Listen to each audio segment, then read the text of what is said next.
আল্লাহ পাক বলেন ইন্না আনজালনাহু ফি লাইলাতিল কদর, নিঃসন্দেহে আমি কোরআনকে নাজিল করেছি কদরের রাতে। কোন রাতে?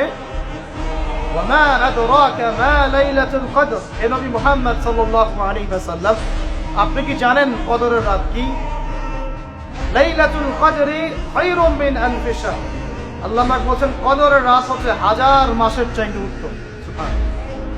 তানাজ্জালুল মালাইকাতু ওয়ার রূহ, এই রাতে নাজিল হয়, অবতীর্ণ হন ফেরেশতা মণ্ডলী, আসমান থেকে সমস্ত ফেরেশতারা নেমে আসে।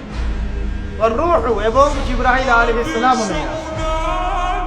তানাজ্জালুল মালাইকাতু ওয়ার রূহু ফিহা বিইذনি রাব্বিহিম মিন কুল্লি আমর, এই রাতে আল্লাহ পাক তাকদীরের ফয়সালা করেন প্রত্যেকটা বিষয়ে।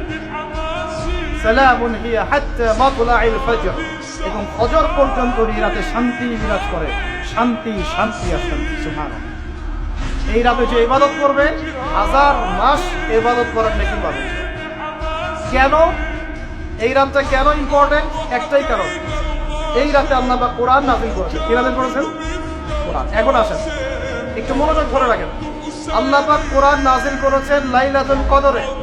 আর লাইলাতুল কদর কোন মাসে? শাবানে, রজবে না রমজানে? আবার বলছি, আল্লাহ বলছেন আমি কোরআন নাযিল করেছি লাইলাতুল কদরে।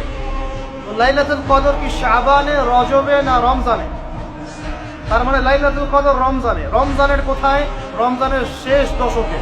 রমজানের শেষ দশকে 21, 23, 25, 27, 29, এই 5টা বেজর রাতের যে কোনো একটা রাত হবে কি লাইলাতুল কদর। তার মানে আমরা বুঝতে পারলাম কোরআন নাজিল হয়েছে লাইলাতুল কদরে। লাইলাতুল কদর হচ্ছে রমজান মাসে, অর্থাৎ কোরআন নাজিল হয়েছে রমজান মাসে। ঠিক আল্লাহ পাক সূরা বাকারায় বলেন শাহরু রমাদানাল্লাযী উনজিলা ফীহিল কুরআন, রমজান সেই মাস যেই মাসে শুধু কিবলাই পরিবর্তন হয়নি, শুধু বদরের যুদ্ধই করা হয়নি, রমজান মাসে কোরআনও নাজিল হয়েছে। আল্লাহু আকবার। এখন বুঝতে হবে, এবার এই জায়গায় আসেন, যখন কোরআন নাজিল হচ্ছে তখনকার পরিবেশটা কেমন? এই যুবক ভাইরা একটু খেয়াল করেন, আপনাদের জন্য এই লেকচারটা ইম্পর্টেন্ট, আর আগামীর কাজগুলো আপনাদেরকে করতে হবে।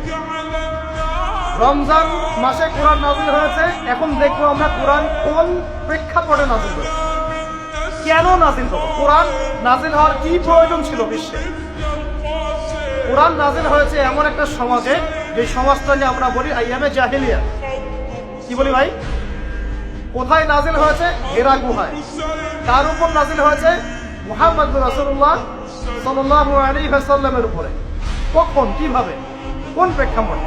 প্রেক্ষাপটটা এমন ছিল, ওই সমাজটা ছিল আবু জেহেলের শাসন। কার শাসন? আবু জেহেল।